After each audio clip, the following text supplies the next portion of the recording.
خب برو کنار اون L90 ماشین رو پارک کن و پارک دوبل از سمت راست برای دوستانی که بدون گواهی نامه هستن و پارک دوبل مناسب روز آزمون میری یواش یواش دستو میری به سمتش. همین که حس کردی دیگه لاستیک عقبش دیده نمیشه فرمونتو به چپ میری آینه سر چراغ توقف میکنی. خب همینجا وایس. حالا دندتو میذاری عقب یه 2 بده بعد بده عقب که راحت تر جا بخوره. فرمونت هم که صاف. خب فرمونتو صاف میکنی. حالا میای عقب تا انتهای ماشین پارک شده رو روی اون خط صاف لچکیت ببینی. بیا خب همونجا که دیدی ایست بکن. یه به دید خود راننده دیگه. حالا من اینجا دوربینو میگیرم شاید دیده نشه نشون نده دوربین. خب اینجا 1 دور فرمونتو میدی به سمت راست میای عقب تا فرمون دومتو که میخوای شروع کنی این آینه با حرکت لاک پشتی. آفرین حرکتت خیلی خوبه.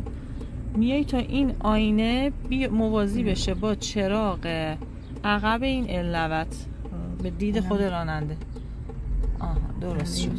آره فرمونتو همه رو قفل میکنی به سمت چپ تون. فرمون دومت باید تند باشه و سرعت پا آهسته. بیا تا ماشین کاملا مستقیم بشه. آفرین عالی شد. این فاصلت از بغل که مناسب امتحان هست.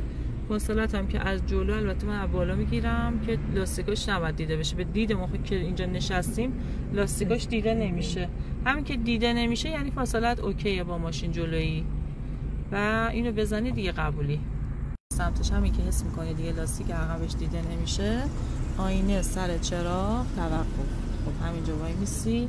حالا راهنمای راستو که همون اول باید بزنی. دنده رو در وضعیت عقب باید قرار بدی. خب میای عقب تا جایی که انتهای این تیبار پراید رو روی خط صاف لچکی به دید خود راننده که دیدی 1 دور فرمونت میره به سمت راست. 1 دور. آها خب این پارک دو مناسب افراد بدون گواهی نامه و مناسب روز آزمون هست. حالا میای این آینه میفته روی چراغ عقب این پراید تقریبا به دید خود راننده روی چراغ عقب که افتاد تون فرمونت میره به سمت چپ. کل فرمون رو میدی به سمت چپ. آفرین. بیا تا کاملا ماشینت مستقیم بشه. هنوز صاف نشده. یه کوچولو دیگه بیا. آها الان صاف شدی. الان میبینی که فاصلت با جدول خیلی عالی. فاصله 30 تا 45 سانت رو رعایت کردی. بعد فاصلت با ماشین جلویی هم که عالی هستش. همین که لاستیک جلویی لاستیک عقب ماشین جلویی دیده نمیشه. البته اون دوربین زیاد بالا بیارم دیده میشه اما به دید خود راننده که نشسته لاستیک دیگه دیده نمیشه. الان منم که خودم اینجا نشستم لاستیک رو نمیبینم اما دوربین بیارم بالا دیده میشه. خب این مشخصه که پارک دوبلت خوبه. هم فاصله ارضی هم فاصله طولی رو رعایت کردی. حالا خروج از پارک رو داشته باش. دندت روی 1 راهنمای چپت رو زدی. همه فرمونت که به سمت چپ قفله.